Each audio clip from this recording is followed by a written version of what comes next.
TTV அவர்கள் NDA கூட்டணியில் இருக்கிறாரா அப்படிங்கிற ஒரு குழப்பம் வந்து இன்னும் பலருக்கு இருக்கு. இந்த கேள்வி வந்து டிடிவிட்டே கேட்கும்போது அதை போய் நயனார் நாகேந்திரன் கேள்வி ஏன்டே கேட்குறீங்க. காமராஜர் அரங்கத்துக்கு பின்னாடி இருக்கக்கூடிய மூப்பனாருடைய சமாதியில தான் அந்த நிகழ்ச்சி நடந்திருக்கு. ஆனா அதுல வந்து பாத்தீங்கன்னா டிடிவி விதினர் மிஸ்ஸிங்.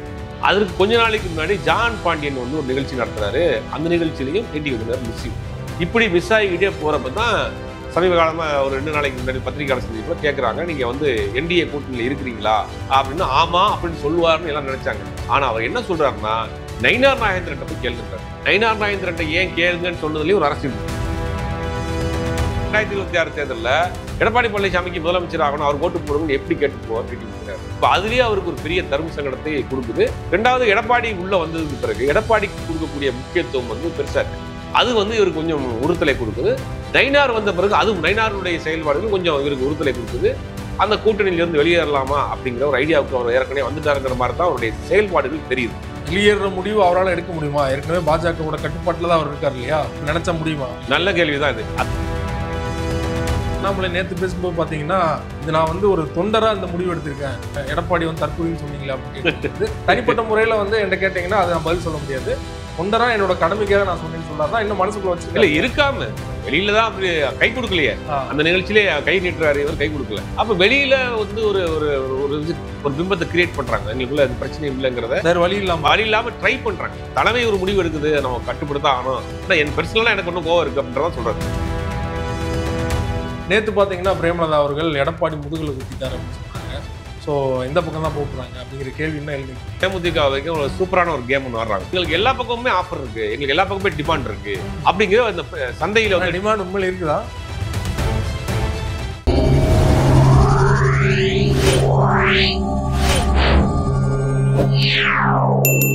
அரசியல் களம் நேயர்களுக்கு வணக்கம். இன்றைக்கு நம்ம நேர்காணலுக்காக ஜேர்னலிஸ்ட் சுபைர் அவர்கள் நம்மோடு இருந்திருக்கிறார். அவரோடு பேசலாம். வணக்கம். வணக்கம். டிடிவி அவர்கள் என்டிஏ கூட்டணியில் இருக்கிறாரா அப்படிங்கிற ஒரு குழப்பம் வந்து இன்னும் பலருக்கு இருந்துகிட்டு இருக்கு. இந்த கேள்வி வந்து டிடிவிட்டே கேட்கும்போது அதை போய் நயனார் நாகேந்திரன் கேளுங்க, ஏன்டையும் கேட்குறீங்கன்றாரு. விஜய் பக்கம் இணைய போறதா கூட ஒரு தகவல் வந்துட்டு இருக்கு. அவரும் ஓபிஎஸும் என்ன நடக்குது அரசியல் விட்டாங்க. தேசிய ஜனநாயக கூட்டணியை எப்படியாவது இங்க வலுப்படுத்தணும்னு டெல்லியில் இருக்கக்கூடிய தலைவர்கள் பயங்கரமா முயற்சி பண்ணிட்டு இருக்காங்க. நிர்மலா சீதாராமன் கூட ஓப்பனாகவே சொன்னாங்க இந்த கூட்டணியை வலுப்படுத்தணும் அப்படின்னு. சமீபத்தில் ஐயா மூப்பனார் அவர்களுடைய நினைவு நாள் நடந்துச்சு. மூப்பனாரனுடைய நினைவு நாளில் தான் இந்த சர்ச்சைகள் பெருசாக வெடிக்குது. மூப்பனார் அவர்களை பொறுத்த வரைக்கும் முதல்ல மூப்பனாரை பற்றி இங்கே இருக்கக்கூடிய பாஜகவினருக்கு பல பேருக்கு தெரியணும். மூப்பனார் கடைசி வரை பாஜக எதிர்ப்பில் மிக உறுதியாக இருந்தார். 96 வந்து அந்த காங்கிரஸ் கட்சியும் அதிமுகவும் கூட்டணி வைக்கிறாங்க. அந்த கூட்டணியை எதிர்த்து ஒரு கட்சி ஆரம்பிக்கிறாரு. அந்த கட்சி தான் தமிழ் மாநில காங்கிரஸ். அப்படி போகிறப்ப 99 திமுகவும் பாஜகவும் ஒரு கூட்டணி வர்றப்ப அந்த கூட்டணியை எதிர்த்து இவர் வெளியில வர்றார். திமுக கூட்டணியில இருந்து தமிழ் மாநில காங்கிரஸ் வெளியில வந்து தனிச்சு நிற்கிறார், சுயேட்சையா நிற்கிறார். அப்பதான் விடுதலை சிறுத்தைகள் தலைவர் திருமாவளவனை கொண்டு வந்து அரசியல் முகத்தில் அறிமுகப்படுத்தார். அப்ப 99 இவர் ஒரு அணி அந்த டைம்ல. ஆமா, இவர் ஒரு அணியில கிருஷ்ணசாமி கூட அரசியல்ல இருந்தார். இவர் அரசியலுக்கு வந்து வேறு தளத்தில் இருந்தவர் அரசியல் கொண்டு வந்து புது தளத்தை கொண்டு வந்து அறிமுகப்படுத்தினது வந்து மூப்பனார் தான். அப்ப மூப்பனார் தான் வந்து 99 தனியாக ஒரு இது பண்றாரு. அது நிக்கிறதுக்கு காரணம் வந்து திமுக பாஜக கூட்டணியில் இருக்கு அப்படிங்கிறதுக்கு தான். திமுக பாஜக கூட்டணியை எதிர்த்து அந்த தமிழ் மாநில காங்கிரஸ் கட்சி உருவாக்குறது என்னன்னா அதிமுக கூட்டணி எதிர்த்து. ஆனா அதை எதிர்த்து வெளியே வந்து என்ன பண்றாரு, 99 தனியா நிற்கிறாரு. அதற்கு பிறகு என்ன பண்றாருன்னா 2001 தேர்தல் வருது. 2001 தேர்தலில் தமிழ்நாட்டில் திமுக பாஜக கூட்டணி, அந்த எந்த கூட்டணியை ஜெயலலிதாவை எதிர்த்து கட்சி ஆரம்பிச்சாரோ பாஜகவை எதிர்க்க வேண்டும் என்பதற்காக அதே அதிமுகவோட கூட்டணி வச்சார் மூப்பனார். அதான் மூப்பனாரனுடைய தீவிர பாஜக எதிர்ப்பு மனநிலை. அவர் தான் இறந்து போனார். அதற்கு பிறகு அவருடைய நினைவு நாள் தான் நடந்துச்சு. சத்தியமூர்த்தி பவனுடைய இடத்துக்கு சொந்தமான காமராஜர் அரங்கத்துக்கு பின்னாடி இருக்க இடத்துல தான் இன்னைக்கு அவருடைய அடக்கம் பண்ணியிருக்காங்க. அந்த இடத்துல அடக்கம் பண்ணியிருக்காங்க. இன்னைக்கு போய் பிரச்சாரத்தை அன்னைக்கு போய் இன்னைக்கு பேசின விஷயங்கள் எல்லாமே காமராஜர் அரங்கத்தில் போய் தான் பேசிட்டோம். காமராஜர் அரங்கத்துக்கு பின்னாடி இருக்கக்கூடிய மூப்பனாருடைய சமாதியில தான் அந்த நிகழ்ச்சி நடந்திருக்கு. அந்த நிகழ்ச்சி நடத்திய வந்து தமிழ் மாநில காங்கிரஸ் மூப்பனார் இதை ஜி.கே. வாசன் நடத்தியிருக்கிறாரு. அந்த நிகழ்ச்சியில் பார்த்தீங்கன்னா சுதீஷ் வந்திருக்கிறாரு, ஏசி சண்முகம் வந்திருக்கிறாரு, எடப்பாடி பழனிசாமி வந்திருக்காரு. இவங்கெல்லாம் சேர்ந்து வந்திருக்காங்க. நிர்மலா சீதாராமன் சீஃப் கெஸ்டாக வந்து பேசியிருக்காங்க. அங்கே தான் வந்து என்டிஏ கூட்டணியை வலுப்படுத்த வேணும் அப்படின்னு அவங்க பேசியிருக்காங்க. இதுதான் அன்னைக்கு நடந்தது. ஆனால் அதில் வந்து பார்த்தீங்கன்னா டிடிவி விதினர் மிஸ்ஸிங். அதற்கு கொஞ்ச நாளைக்கு முன்னாடி ஜான் பாண்டியன் வந்து ஒரு நிகழ்ச்சி நடத்துறாரு. அந்த நிகழ்ச்சியிலையும் டிடிவி விதினர் மிஸ்ஸிங். இப்படி மிஸ் ஆகிக்கிட்டே போகிறப்ப தான் சமீப காலமாக ஒரு 2 நாளைக்கு முன்னாடி பத்திரிகையாளர் சந்திப்புல கேட்குறாங்க, நீங்கள் வந்து என்டிஏ கூட்டணியில் இருக்கிறீங்களா அப்படின்னு. ஆமா அப்படின்னு சொல்லுவாருன்னு எல்லாம் நினைச்சாங்க. ஆனா அவர் என்ன சொல்றாருன்னா, நயினார் நாகேந்திரன் போய் கேளுங்கன்றாரு. நயினார் நாகேந்திரன் ஏன் கேளுங்கன்னு சொன்னதுலேயும் ஒரு அரசியல் இருக்கு. இவர் நேரடியாக போய் பாஜகவில் கேளுங்க, பாஜக என்டிஏ கூட்டணிக்கு தலைமை யாருன்னா தமிழ்நாட்டுக்கு தலைமை எடப்பாடி பழனி. ஆனா இன்னைக்கு இருக்கிறது வந்து நயினார் தான் தலைமையா இருக்காரு வச்சுங்க. பாஜக தலைமை. இந்தியா கூட்டணிக்கு தலைமை யார் தமிழ்நாட்டுனா திமுக தான் தலைமை. எந்த மாநிலத்திலும் அந்த கட்சி வலுவா இருக்கோ அந்த மாநிலத்தின் தலைமை தான் அங்க தலைமையா இருக்கும். அப்ப இதை பொறுத்த வரைக்கும் தமிழ்நாட்டின் தலைமை எடப்பாடி பழனிசாமி தான். இவர் சொன்னது யார் கேட்கிறாருன்னா பாஜகவை போய் கேளுங்க, இல்ல அமித்ஷாவிட்ட கேளுங்க, இல்ல பிரதமர்கிட்ட கேளுங்கன்னு சொல்லல. இவர் சொல்றது யாருன்னா நயினார் நாகேந்திரன் போய் கேளுங்க, இல்லாட்டி தமிழ்நாடு பாஜக போய் கேளுங்கன்னு சொல்லல. நயினார் நாகேந்திரன் போய் கேளுங்க அப்படின்னு சொன்னதுக்கும் ஒரு அரசியல் இருக்கு. அப்ப கூட்டணியில் இவர் இப்போ வரைக்கும் அவர் ஆசிலேஷன்ல தான் இருக்கிறாரு. 2024 கூட்டணியில் இருந்தார். கூட்டணியின் சார்பாக இவரே நேரடியாக பெரியவளம் தேனி நாடாளுமன்ற தொகுதியில போட்டிட்டாரு, தோல்வி சந்திச்சாரு, செகண்ட் பிளேஸ்க்கு வந்தாரு. ஆனா அடுத்து வரக்கூடிய 26 தேர்தலில் அவர் இருக்கிறமா இல்லையாங்கிறத ஒன்னும் அவரே கன்ஃபார்ம் பண்ணல. அது என்ன அரசியல், ஒரே சமூகம் அப்படி. ஆமா, இப்ப என்னன்னா ஏற்கனவே பாத்தீங்கன்னா இதை இந்த சமூகத்தை கனெக்ட் பண்ணி பார்க்கணும். ஓபிஎஸ் என்ன சொன்னாரு, நான் நயினார் நாகேந்திரனுக்கு பிரதமர் அப்பாயின்மெண்ட் கேட்டேன், கொடுக்கல, மெசேஜ் அமிச்சேன் அப்படின்னு அவருடைய மெசேஜ் எல்லாம் கூட காமிச்சார். அப்ப நயினார் நாகேந்திரனை பொறுத்த வரைக்கும் பாஜகவின் குறிப்பா தமிழ்நாட்டின் இந்த முக்குளூர் சமுதாயத்தினுடைய முகமா நம்மளுடைய ஒரு ஐக்கானா மாறணும்னு நினைக்கிறார். அப்ப டிடிவியோ ஓபிஎஸ்ஓ அங்க வர்றப்ப அது ஷேர் ஆகும், பிரிந்து போகும் அப்படிங்கிறதுல அவர் கொஞ்சம் கவனமா இருக்கிறார். இந்த விஷயத்துல எடப்பாடிக்கும் நயினாருக்கும் ஒரே நோக்கம் தான். ஒரே நோக்கம் தான். அதாவது அந்த சமூகத்தின் முகமா நான் இருக்கணும்னு நினைக்கிறாரு நயினார். எடப்பாடியை பொறுத்த வரைக்கும் என்னன்னா இவங்க யாரும் உள்ள வந்துடக்கூடாதுன்னு தெளிவா இருக்கிறார். தன்னுடைய 2 பேருமே தன்னுடைய இருப்பை தக்க வைத்துக்கிறதுக்காக 2 பேருமே வேலை செய்யறாங்க. அப்ப இப்ப டிடிவி பிளஸ் நயினாருடைய மோதல் தான் அவர் என்டிஏல வெளியிட்டு போறாராங்கிற ஒரு கேள்வியும் இப்ப பெருசா வருது. சமீப காலமா அவர் விஜயை பத்தி பேசிட்டே இருக்காரு. விஜயனுடைய அரசியல் ரொம்ப இதா இருக்கு, விஜய் விஜயகாந்த் போல ஒரு பெரிய அளவு வாக்குகளை பிரிப்பாருன்னு சொல்றாரு. அது உண்மைதான், யதார்த்தமான உண்மைதான். விஜய் ஒரு குறிப்பிட்ட சதவீத வாக்குகளை பிரிப்பாரு. ஆனா வெற்றி வாய்ப்பை பெறுவாராங்கிறதுலாம் சந்தேகம்.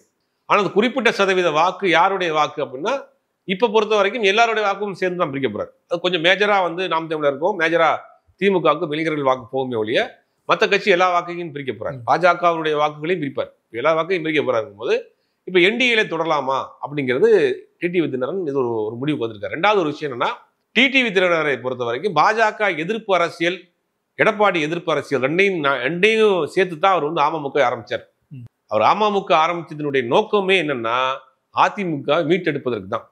வேற எந்த சித்தாந்தமும் எந்த கொள்கையும் எந்த கொள்கை மாறுபாடும் கிடையாது அதிமுகவுக்கும் அமமுகவுக்கும் அதிமுகவுக்கும் ஜெயலலிதாவும் எம்ஜிஆர் தான் தலைவர்கள். அதே கொள்கை தான், ஒன்றே குலம் ஒருவனே தேவன் தான். அப்ப எதுக்காக கட்சி ஆரம்பிச்சாங்க அப்படின்னா அதிமுக மீட்டெடுக்கணும்.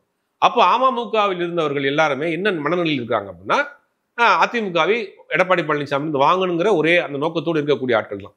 எப்படி திமுக அதிமுகவுக்கு வித்தியாசம் அப்படின்னா திமுக எம்ஜிஆருடைய எதிர்ப்பு, 2 கட்சிக்கு ஒரே தலைவர் தான், 2 கட்சிக்கு ஒரே கொள்கை தான், 2 கட்சிக்கு ஒரே கொள்கை தலைவர்கள் தான், ஒரே சித்தாந்தம் தான். ஆனா 2 பேருக்குள்ள என்ன மோதல்னா எம்ஜிஆர் கலைஞருடைய மோதல் தான். இப்போ எம்ஜிஆரை பிடித்த ஆட்கள் இந்த பக்கமும் கலைஞரை பிடித்த ஆட்கள் இந்த பக்கம் இருந்தாங்க. இப்போ வேற மாறுபாடே கிடையாது. இப்ப திமுக அதிமுக கூட்டணி வைக்க முடியுமா அப்படி? அதே மாதிரிதான் அமமுக ஆரம்பிக்கிறது எடப்பாடி கையில் இருக்கக்கூடிய அதிமுகவை தன் பக்கம் கொண்டு வரணுங்கிறதுக்காக நோக்கத்தோடு ஆரம்பிக்கப்பட்டதுதான் அமமுகவினுடைய நோக்கமே. அப்படி இருக்கிறப்ப தேர்தலில் 2026 தேர்தலில் எடப்பாடி பழனிசாமிக்கு முதலமைச்சர் ஆகணும், அவர் ஓட்டு போடுங்கன்னு எப்படி கேட்டு போவார் டிடிவி தினகரன்? இப்ப அதுலயே அவருக்கு ஒரு பெரிய தர்ம சங்கடத்தை கொடுக்குது. 2வது எடப்பாடி உள்ள வந்ததுக்கு பிறகு எடப்பாடிக்கு கொடுக்கக்கூடிய முக்கியத்துவம் பெருசா இருக்கு. அது இவருக்கு கொஞ்சம் உறுத்தலை கொடுக்குது. நயினார் வந்த பிறகு அது நயினாருடைய செயல்பாடுகள் கொஞ்சம் இவருக்கு உறுத்தலை கொடுக்குது. அந்த கூட்டணியிலிருந்து வெளியேறலாமா அப்படிங்கிற ஒரு ஐடியாவுக்கு அவர் ஏற்கனவே வந்துட்டாருங்கிற மாதிரி தான் அவருடைய செயல்பாடுகள் தெரியுது. வெளியேற முடிவு அவரால் எடுக்க முடியுமா? ஏற்கனவே பாஜகவோட கட்டுப்பாட்டுல தான் அவர் இருக்காரு இல்லையா, நினைச்சா முடியுமா? நல்ல கேள்விதான் இது. அதுதான் எல்லாருடைய கேள்வியும் கூட, அதான் எல்லாருடைய சந்தேகமும் கூட. ஏன்னா அவர் மீது ஏகப்பட்ட வழக்கு இருக்கு, சொத்துக்கள் நிறைய முடக்கப்பட்டிருக்கு, அவரால் நிறைய நாட்கள் சிறைச்சாலையில் திகார் சிறையில் இருந்திருக்கு, அதெல்லாம் நடந்திருக்கு. இப்ப அதையெல்லாம் மீறி இவர் எழில் ஏறுவாரா? ஏன்னா கடந்த 2019 நாடாளுமன்ற தேர்தலில் அமமுக வாங்கிய வாக்குகள் 5%, 5.5. அதில் 22 இடங்கள்ல செகண்ட் பிளேஸ் வந்துச்சு. 2021 தேர்தலில் அவங்க வாங்கிய வாக்கு சதவீதம் 1.5. அப்படியே பாதியா முக்காவாசி மாறிடுச்சு. 40 தொகுதிகளுக்கு மேல அவங்க தோக்கிறதுக்கு டஃப் கொடுத்தாங்க. 2024 தேர்தலில் பாஜக கூட கூட்டணி போயிட்டாங்க. அங்க அப்ப வாக்கு சதவீதம் ரொம்ப குறைஞ்சு போச்சு. இதுதான் அமமுகவினுடைய அந்த கிராஃப்ட். இப்ப அமமுக தனிச்சு வெளியில வந்தாருன்னா அமமுகவுக்கு இருக்கக்கூடிய ஒரே ஆப்ஷன் விஜய் தான். விஜய், அமமுக, ஓபிஎஸ் இவங்க எல்லாம் சேர்ந்தாங்கன்னா தென் மாவட்டங்களில் குறைந்தபட்சம் 40 முதல் 50 தொகுதிகளில் 2ஆம் இடத்துக்கு வரக்கு வாய்ப்பு இருக்கு. அது பாதிப்பு யாருக்குன்னா பெரிய பாதிப்பு அதிமுகவுக்கும் தேசிய ஜனநாயக என்டிஏவுக்கும் தான் பெரிய பாதிப்பு. அந்த ஆப்ஷனே அவங்க வந்து விட மாட்டாங்க. ஏற்கனவே வந்து 2021 மிகப்பெரிய அளவில் செகண்ட் பிளேஸில் தோத்ததுக்கு காரணமே 500 ஓட்டு 1000 ஓட்டில் தோத்ததுக்கு காரணமே அமமுக தான். அப்படிங்கும்போது அந்த முடிவு எடுத்தாருன்னா நேரடியாக என்டிஏக்கு பாதிப்பு ஏற்படும். என்டிஏ அந்த முடிவை எடுப்பதற்கு இவரை அனுமதிக்க மாட்டாங்க. ஏன்னா இவர் மீது ஏகப்பட்ட வழக்கு இருக்கு, இப்போ சொத்துக்கள் முடக்கப்பட்டிருக்கு, கேஸ் கிசுன்னு இருக்கு, ஏற்கனவே பல முறை ஜெயிலுக்கெல்லாம் போயிட்டு வந்துட்டாரு. அப்படிங்கும்போது அவ்வளோ இன்னொரு விசப்பரீட்சைக்கு எடுப்பாராங்கிறது தெரியல. ஆனா அவர் எடுக்கக்கூடிய சூழ்நிலைக்கு அவர் தள்ளப்பட்டிருக்காருங்க மட்டும்தான் இப்போதைக்கு தெரியுது. ஆனா இந்த பிரச்சனைகள் அமித்ஷா அவர்களுடைய காதுக்கும் போயிருக்கும். ஏற்கனவே 2021 தேர்தலில் நான் எவ்வளவோ சொல்லி வந்து எடப்பாடி கேட்கல, சேர்க்க வேணாம்னு சொல்லிட்டாருன்னா அதோட பிரதிபலனை வந்து அனுபவிச்சாங்க தேர்தல் முடிவுகள்ல. ஸோ இப்பவும் வந்து அமித்ஷா இறுதி முடிவு எடுப்பார்னு நினைக்கிறீங்களா தலையிட்டு? கண்டிப்பாக நிர்மலா சீதாராமன் தான் ஓப்பனா சொல்றாங்க, கூட்டணியை வலுப்படுத்தணும். ஏன்னா சமீபத்தில் வந்து CO கருத்து கணிப்பு வந்து 10% இருக்கு, ரெண்டு பேருக்கும் டிஃபரெண்ட்.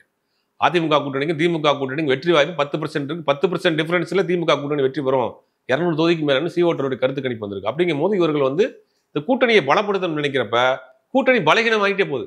இருக்கக்கூடிய ஆரம்பத்திலிருந்து இருக்கக்கூடிய டிடிவி முரண்டு பிடிக்கிறாரு, பாமக 2ஆ இருக்கு, மற்ற கட்சியில் யாரும் ஜெல்லா இல்ல. அதிமுகக்குள்ள இருக்கக்கூடிய பிரச்சனையும் அண்ணாமலைக்கும் அதிமுக இருக்கக்கூடிய பிரச்சனையை இப்பதான் சால்வ் பண்ணிருக்கிறோம். பார்த்தா இந்த பக்கம் பாத்தீங்கன்னா இவர் ஆரம்பிச்சிட்டாரு. அது சால்வ் ஆன மாதிரி தெரியல. அண்ணாமலை நேத்து பேசும்போது பாத்தீங்கன்னா இது நான் வந்து ஒரு தொண்டரா இந்த முடிவு எடுத்திருக்கேன், எடப்பாடி வந்து தற்கொலைன்னு சொன்னீங்களே அப்படின்னு கேட்டது வந்து தனிப்பட்ட முறையில வந்து என்கிட்ட கேட்டீங்கன்னா அதை நான் பதில் சொல்ல முடியாது. தொண்டரா என்னோட கடமைக்காக நான் சொன்னேன்னு சொல்றாருன்னா இன்னும் மனசுக்குள்ள வச்சு இருக்காம வெளியில தான் அப்படி கை கொடுக்கலையே. அந்த நிகழ்ச்சியிலே கை நீட்டுறாரு, இவர் கை கொடுக்கல. அப்ப வெளியில வந்து ஒரு பிம்பத்தை கிரியேட் பண்றாங்க, எங்களுக்குள்ள அது பிரச்சனையும் இல்லைங்கிறத வேற வழி இல்லாம ட்ரை பண்றாங்க. தலைமை ஒரு முடிவு எடுக்குது, நம்ம கட்டுப்படுத்த ஆகணும். ஆனா என் பெர்சனலா எனக்கு ஒன்றும் கோவம் இருக்கு அப்படின்றதான் சொல்றாரு. பெர்சனலா வந்து சொன்ன வார்த்தையில மாற்று கருத்து கிடையாதுங்கிறதா அவருடைய செயல்பாடுல அர்த்தம். ஆனா தலைமை ஒரு முடிவு பண்றாங்க. இப்ப இந்த விஷயத்தை டிடிவி தினகரன் விஷயத்தை பொறுத்த வரைக்கும் தலைமை வந்து ஒரு டெல்லியில இருந்து தலைமையை அமித்ஷா கூப்பிட்டு பேசுவாரு, கண்டிப்பாக உங்களுக்கு வேணுங்கிறத பண்றோம், அமைதியா இருங்க அப்படி இப்படின்ற மாதிரி சொல்லி சமாதானம் பண்ணால் கூட ஜெல்லாகி வேலை செய்வாங்களாங்கிறது பெரிய சிக்கல். எந்த நோக்கத்துக்காக ஆரம்பிக்கப்பட்டாரோ அந்த நோக்கத்தை விட்டுட்டு அவருக்கே பிரச்சாரத்துக்கு போவாரா டிடிவி தினகரன்? எடப்பாடி பழனிசாமி முதலமைச்சராக்குன்னு போய் பிரச்சாரம் பண்ணுவாரா? இதெல்லாம் பெரிய கேள்வி. இந்த பிரச்சனையை அவர் மனதுக்குள் இருக்குது, அப்பப்போ வெளிக்காட்டிட்டே இருக்கிறாரு. இந்த டெல்லி தலைமை வந்து சமாதானம் பண்ணாலுமே இது ஜெல்லாகி ஒர்க் பண்ணுவாங்களா தொண்டர்கள் மத்தியில்? இவங்க தலைவர்கள் மத்தியில ஜெல்லானா கூட தொண்டர்கள் மத்தியில ஜெல்லாகி ஒர்க் பண்ணுவாங்கிறது பெரிய கேள்வி தான். இன்னொரு பக்கம் சசிகலா அவர்கள் சிறையில் வந்தபோது ஓரளவு செல்வாக்கு இருந்தது, இப்போ சுத்தமா இல்லை அப்படிங்கிற நிலைக்கு போயிட்டார் இல்லையா? அவரும் அடிக்கடி ஏதோ அறிக்கை விடுறாரு, பத்திரிகையாளர் சந்திக்கிறாரு, நான் தான் பொதுச்செயலாளர்னு சொல்றாரு இல்லையா? இது எப்படி எடுத்துக்கிறது? இல்ல அவங்க ஒரு ட்ராக்ல இருக்கிறாங்க, நாம கட்சியை ஒன்றிணைக்கணும், நமக்கு இருக்கக்கூடிய பாரபட்சம்லாம். ஜெயா டிவில வந்து பொதுச் செயலாளர் அப்படின்னு பொதுச் செயலாளர்னு போட்டிருக்கோம். அவங்க தனியாக வந்து பிரச்சாரத்துக்கு போறாங்க, வேணா இதுக்கு பண்றாங்க, மக்களை சந்திக்கிறாங்க. அது ஒரு தனியாக அவங்க ஒரு அரசியல் பண்ணிட்டு தான் இருக்காங்க. அவங்களுக்கு சில ஆட்களை வேண்டப்பட்ட ஆட்களை வச்சுக்கிட்டு. பட் அவங்க களத்தில் பெருசா எஃபெக்ட் இல்லை. இப்போ டிடிவி தினகரனுமே அவங்க தனித்தனியாக தான் இருக்கிறாங்க. டிடிவி தினகரன் ஒரு நிலைப்பாடு எடுக்கிறாங்க, சசிகலா ஒரு நிலைப்பாடு எடுக்கிறாங்க. அதுக்குள்ளே 2 பிளவாக இருக்கு. இப்போ அவங்க என்ன சொல்றாங்கன்னா எல்லாத்தையும் ஒன்றிணைக்கணும். ஏன்னா எல்லாத்தையும் ஒன்றிணைக்கக்கூடிய சக்தி ஆற்றல் வந்து மேல இருக்க டெல்லியில் இருக்க ஆட்களுக்கு தான் இருக்கு. அப்போ இவங்க எல்லாருமே இன்னைக்கு ஒரு வழக்குகள்ல சிக்கல் இருக்கிறப்ப டெல்லி தலைமையை வந்து அநேகமாக ஒன்றிணைக்கக்கூடிய வேலையை தான் செய்வாங்க.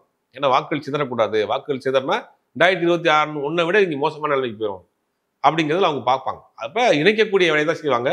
இவங்க இந்த பிரச்சனையை ஃபேஸ் பண்ண போறாங்களா, கூட்டணியிலிருந்து வெளியே வர போறாங்களாங்கிறது அவங்க எடுக்கக்கூடிய முடிவுகள் தான் தெரியும். நினைவு தினத்துக்கு வந்து தேமுதிக பொருளாளர் சுதீஷ் அவர்கள் வந்தவுடனே இந்த பக்கம் கூட்டணி வரப்போறாரு அப்படின்னு தான் 2 நாளா பேசிக்கிட்டு இருந்தாங்க. நேற்று பார்த்தீங்கன்னா பிரேமலதா அவர்கள் எடப்பாடி முதுகுல குத்திட்டார் அப்படின்னு சொல்றாங்க. ஸோ எந்த பக்கம் தான் போறாங்க அப்படிங்கிற கேள்வி இன்னும் எழுதிட்டு இருக்கு. இல்ல அவங்க பொறுத்த வரைக்கும் தேமுதிக வரைக்கும் ஒரு சூப்பரான ஒரு கேம் ஒன்று ஆடுறாங்க. அதாவது டிமாண்டை கிரியேட் பண்றாங்க. பாத்தீங்கன்னா திடீர்னு போய் முதலமைச்சரை பாக்குறாங்க. முதலமைச்சர் கூட பார்த்துட்டு திட்டங்கள்ல வந்து உள்ளாட்சி திட்டங்கள் சில திட்டங்கள் நல்லா இருக்கு அப்படின்னு பாராட்டிட்டு வராங்க. இந்த பக்கம் பாத்தீங்கன்னா மூப்பனாருடைய நினைவு நாள்ல நிர்மலா சீதாராமன் பக்கத்துல போய் உட்கார்றாங்க. அந்த பக்கம் பாத்தீங்கன்னா அதிமுகனுடைய அமைச்சரை போய் பாக்குறாங்க, ஒரே இடத்துல சந்திச்சுக்கிட்டோன்னு பேசுறாங்க. அப்ப எங்களுக்கு எல்லா பக்கமுமே ஆஃபர் இருக்கு, எங்களுக்கு எல்லா பக்கமே டிமாண்ட் இருக்கு அப்படிங்கிற அந்த சந்தையில டிமாண்ட் உண்மையில இருக்குதா இல்ல அவங்க கிரியேட் பண்றாங்க. டிமாண்ட் அவங்கள்ட்ட ஒரு 2% ஓட்டு இருக்கு. இந்த 2% ஓட்டு யாருக்கு தேவை? திமுகவுக்கு தேவையும் இல்லை, ஆல்ரெடி அங்கே ஓவர்ஃபுல்லா இருக்கு. வந்தா ஓகே, வராட்டி பிரச்சனை இல்லை. ஆனா இங்க அதிமுகவை பொறுத்த வரைக்கும் என்டிஏ பொறுத்த வரைக்கும் அந்த 2% கூட விட்டுறக்கூடாது, உள்ள கொண்டு வரணும்னு நினைக்கிறாங்க. அப்ப ஒரு பக்கம் டிமாண்டை ஏத்துறதுக்காக சந்தையில வந்து மதிப்பை கூட்டிகிட்டே இருக்காங்க. எங்களுக்கு பாத்தீங்களா திமுகலையும் ஆஃபர் இருக்கு, அதிமுகலையும் ஆஃபர் இருக்கு, பிஜேபி ஆஃபர் இருக்கு, விஜய் கூட நம்ம வீட்டு தம்பி தான், அவரும் எங்கள்கிட்ட தான் இருக்கிறாரு, எல்லா பக்கமும் துண்டை போட்டு வச்சிருக்கு. அப்படிங்கிறதுனாலதான் இங்க துண்டை போட்டுட்டு நேத்து இங்க நடக்குது ஒரு மேட்ரு, அங்க போய் உட்காந்துருக்காங்க. அடுத்த நாள் பாத்தீங்கன்னா எடப்பாடி பழனிசாமி எங்க முதுகுல குத்திட்டாரு, தேதி போடாம லெட்டர்ல கையெழுத்து வாங்கிட்டாரு, இது எவ்வளவு பெரிய துரோகம் பாத்தீங்களா, அங்க ஒரு பல்ட்டி அடிக்கிறாங்க. அப்ப இவங்களை பொறுத்த வரைக்கும் கேட்டை ஓப்பன் பண்ணி வச்சிருக்காங்க. ஓப்பன் டெண்டர் மாதிரி ஓப்பன் வச்சிருக்காங்க. யாரு டெண்டர் வந்து ஓவரா அவங்க கேட்கிற டிமாண்டை கோட் பண்றாங்களோ அந்த கட்சி ஒரு கூட்டணிங்கிற மாதிரி அவங்க போயிருக்காங்க. ஆனா எடப்பாடி முதுகுல குத்திட்டாரு அப்படின்னு சொன்னதுக்கு அப்புறம் அந்த கூட்டணிக்குள்ள போக முடியும்னு நினைக்கிறீங்களா தேமுதிகவில்? எனக்கு தெரிஞ்சு அவங்க அங்கதான் போறதுக்கான வாய்ப்புகள் இருக்கு. ஏன்னா தேசிய ஜனநாயக கூட்டணிகள் டெல்லி தலைமையில் இருக்கப்போ அவங்க ஏதாவது ஆஃபர் கொடுத்தாங்கன்னா போவாங்க. ராஜ்யசபா எம்பி தர்றேன், வந்து நீங்க டெல்லியில ஏதாவது ஒரு மாநிலத்தில் உங்களுக்கு தேர்ந்தெடுக்கிறேன், நீங்க இந்த கூட்டணிக்கு வாங்க அப்படின்னு அவங்க முயற்சி பண்றப்ப இந்த பட்ச டிமாண்ட் ராஜ்யசபா சீட்டுங்கிறது போகும். ஏன்னா திமுகவில் அவங்க கேட்கிற டிமாண்டுக்கு இறங்கி வருவாங்கன்னு தெரியல, வந்தா வரட்டும் போனா போட்டுங்கிற மாதிரி அவங்க மேலோட்டமா பார்ப்பாங்க. இப்ப உங்களுக்கு தேவைங்கிறது யாருக்கு இருக்கு? இப்ப ஒருத்தர் பசியா இருக்கிறாரு, ஒருத்தர் சாப்பாடு இருக்கு, வந்தா எக்ஸ்ட்ராவா ஒரு குடிப்போங்கிற நிலைமையில இருக்கிறாரு. அப்ப யாருக்கு தேவை அதிகமா இருக்கு அப்படின்னா இவங்களுக்கு தேவை அதிகமா இருக்கு. இவங்களுக்கு தேவை அதிகமா இருக்கு, இப்ப இவங்க அந்த டிமாண்டை கொடுக்கறதுக்கும் தயாரா இருப்பாங்க. எனக்கு என்னுடைய கால்குலேஷன் கடைசி நேரங்கள்ல அந்த நேரங்கள்ல போவாங்க, ரெண்டு பேரும் எதுவுமே நடக்காத மாதிரி அண்ணே நாகராஜனே நல்லா இருக்கீங்களானே அப்படின்னு ரெண்டு பேரும் சிரிச்சுக்கிட்டே கூட ஒரே மேடையில கூட ஏறுறதுக்கான வாய்ப்பு இருக்கு. ஆனா அவங்க பண்ற அரசியல் வந்து டிசம்பர் வரைக்கும் இப்படிதான் பண்ணுவாங்க. எனக்கு தெரிஞ்சு வர டிசம்பர் வரைக்கும் அவங்க வந்து இந்த மாதிரியான எல்லா பக்கமுமே எங்களுக்கு ஒரு ஆஃபர் இருக்குங்கிற ஒரு விஷயத்தை கட்டமைச்சுக்கிட்டே இருப்பாங்க. டிடிவி பத்தி பேசணும். ஓபிஎஸ் அவர்கள் ஒரு சில வாரங்களுக்கு முன்னாடி பாத்தீங்கன்னா தொடர்ச்சியா முதல்வர் போய் சந்திச்சாரு. அதுக்கப்புறம் வந்து திமுக போறாரு பாத்தீங்கன்னா திமுக விமர்சனம் பண்றாரு, இன்னொரு பக்கம் பாஜக விமர்சனம் பண்றாரு. அவரோட பையன் வந்து விஜய் சந்திச்சதா ஒரு தகவல் இருக்கு மதுரை மாநாட்டப்போ. ஸோ அவரோட முடிவு என்ன மாறும்? ஏறக்குறைய தேமுதிகவினுடைய முடிவு தான். அவங்களும் ஓப்பனாக தான் வச்சிருக்காங்க. அவங்களுடைய இதை வந்து கேட்டை வந்து ஓப்பனாக தான் வச்சிருக்காங்க. எல்லா பக்கமும் எங்களுக்கு ஆஃபர் இருக்கு. பார்த்தீங்கன்னா நான் திமுக கூட போனால் நானும் ஒரு தனியாக 5-6 சீட் வாங்குவேன். இந்த பக்கம் பார்த்தா தம்பி விஜய் இருக்காரு, என் பையன் என் தம்பி கூட தான் இருக்காரு. அப்போ அங்கே போனால் அங்கேயும் எனக்கு ஆஃபர் இருக்கு. அப்புறம் அப்படிங்கிறத அவங்களும் அந்த டிமாண்டை வந்து எடப்பாடி பழனிசாமி காமிச்சிருக்கு. எடப்பாடி பழனிசாமி என்டிஏல எங்களுக்கு வேற பக்கம் போக்கடம் இல்லாமல் நாங்களாம் இல்லை, எங்களுக்கு ஏகப்பட்ட ஆஃபர் இருக்கு, நாங்களும் இந்த மாதிரி இருக்கோம். அதே ஸ்ட்ராட்டஜி தான் இவங்க எல்லாருமே. இன்னைக்கு எழுதி வச்சுக்கோங்க, எல்லாருமே டிசம்பர் வரைக்கும் எதையுமே ஃபைனல் பண்ண மாட்டாங்க. August, September, October, November, December 4 மாசம் என்ன பண்ணுவாங்கன்னா எல்லா பக்கமே துண்டு போடுவாங்க. எல்லா பக்கமே தங்களுக்கு ஆஃபர் இருக்க மாதிரி, எல்லா பக்கமே தங்களுக்கு டிமாண்ட் இருக்க மாதிரியான ஒரு விஷயத்தை கிரியேட் பண்ணிட்டே இருப்பாங்க. டிசம்பருக்கு மேலதான் அவங்க ஏதாவது ஒரு அணியில வந்து சேர்ந்து ஆளுங்கிற கட்டாயத்துக்கு போவாங்களோ இல்லையா, அதான் நடக்க போகுது. கண்டிப்பாக என்டிஏல ஓபிஎஸ் போறதுக்கான வாய்ப்பு இல்லை. விஜய் மட்டும்தான் ஒரு ஆப்ஷனா எடுப்பாரோ இல்லையா. ஆனால் விஜய் ஆப்ஷன் எடுத்தாருன்னா விஜய் முதலமைச்சராக ஏற்றுக்கொள்வாரா அப்படிங்கிறது ஒரு பெரிய கேள்வியும் இருக்கு. டிடிவி தினகரன் எடுத்தாருன்னா டிடிவி தினகரனோட சேர்ந்து பயணம் பண்றதுக்கான வாய்ப்புகளும் இருக்கு. எல்லாமே டிசம்பருக்கு பிள்ளை தான் ஒரு கிளியர் கட்டா தெரியும். இப்போ வரைக்கும் எல்லாருமே அந்த ஓப்பன் டெண்டர்லயே தான் வச்சிருக்காங்க. என்டிஏல ஓபிஎஸ் போக வாய்ப்பு இல்லைன்னா போன தேர்தலில் எப்படி வந்து டிடிவி ஒரு பெரிய பாதிப்பு ஏற்படுத்தினாரோ இந்த முறை வந்து ஓபிஎஸ் பாதிப்பு ஏற்படுத்துவார் இல்லையா தென் மாவட்டங்கள் நடக்கும். ஏன்னா நீங்க வந்து அப்படி ஒரு வேலை நடந்துச்சுன்னு வச்சுங்களேன், விஜய், ஓபிஎஸ், டிடிவி இவர்களுடைய கூட்டணியில ஒரு ஃபார்ம் பண்றாங்க அப்படின்னா தென் மாவட்டங்களில் 40 to 50 தொகுதிகளில் வந்து அவங்க 2ஆம் இடத்துக்கு வரதுக்கு வாய்ப்பு இருக்கு. சில இடங்களில் ஜெயிக்கிறதுக்கு வாய்ப்பு இருக்கு. இது ரொம்ப முக்கியமான விஷயம். 12-13% வந்து கண்டிப்பாக விஜய் இருக்கும். இவங்கெல்லாம் சேர்த்து போட்டு வாங்குறப்ப 3 லட்சம் ஓட்டு வாங்கியிருக்காரு. ராமநாதபுரத்துல 3 லட்சம் ஓட்டுங்கிறது அவர் சார்ந்த சமூக ஓட்டு, சாதாரண ஓட்டுலாம் கிடையாது. புதிய சின்னம். அதே ஓபிஎஸ் பன்னீர்செல்வம்ங்கிற பேர் 4 பேர் இருக்கிறாங்க. பன்னீர்செல்வம், பன்னீர்செல்வம் இத்தனை குழப்படிக்கு மத்தியிலையும் 3 லட்சம் பேர் ஓட்டு போட்டிருக்காங்க. சாதாரண விஷயம் கிடையாது. சொந்த தொகுதி கூட கிடையாது. 3 லட்சம் பேர் போட்டிருக்காங்கன்னா அது ஒரு பெரிய நம்பர். 3 லட்சம்ங்கிறது ஒரு பெரிய நம்பர். செகண்ட் பிளேஸ் இருக்கிறாரு. இது அந்த தொகுதியில் 5 தொகுதின்னு வச்சுங்க. இதே மாதிரி தேனி தொகுதியில் எடுத்துங்க. தேனி தொகுதியில் அவர் செகண்ட் பிளேஸ்க்கு வர்றாரு. அதுல ஒரு 5 தொகுதி வச்சுங்க. இதே மாதிரி ஒரு எடுத்தீங்க ராமநாதபுரம், விருதுநகர், சிவகங்கை, இந்த பக்கம் வந்து தஞ்சாவூர், இப்படி எல்லாம் எடுத்து பார்க்குறப்ப 40 to 50 தொகுதிகளில் அவங்க வந்து கிட்டத்தட்ட 2ஆம் இடத்துக்கு வர்றதுக்கு வாய்ப்பு இருக்கு. ஒரு சில தொகுதிகளை ஜெயிக்கிறதுக்கு வாய்ப்பு இருக்கு. ஏன்னா விஜய்க்கு ஒரு பெரிய இளைஞர் கூட்டம் இருக்கு, இவங்களுக்கு கொஞ்சம் அரசியல் அனுபவம் இருக்கு. சேர்ந்து வரப்போ இது ஒரு மிகப்பெரிய ஒரு அணியா ஃபார்ம் ஆகும். இது வந்து திமுகவுக்கும் ஒரு சின்ன ஒரு சர்க்கிள் தான்.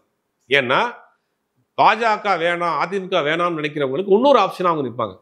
எனக்கு தெரிஞ்சு அப்படி ஒரு அணி அமைஞ்சா அதுக்கு பாஜகவும் பின்பலமா இருக்கிறதுக்கு வாய்ப்பு இருக்கு. ஓகே, அது திமுகவுக்கு ஒரு பெரிய பாதிப்பை கண்டிப்பாக ஏற்படுத்தும். அதேமா அதை செய்வாங்களோங்கிற ஒரு சந்தேகம் வலுவாக தான் இருக்கு. சமகால அரசியல் தொடர்பாக பல்வேறு விஷயங்களை பார்த்து மிக்க நன்றி.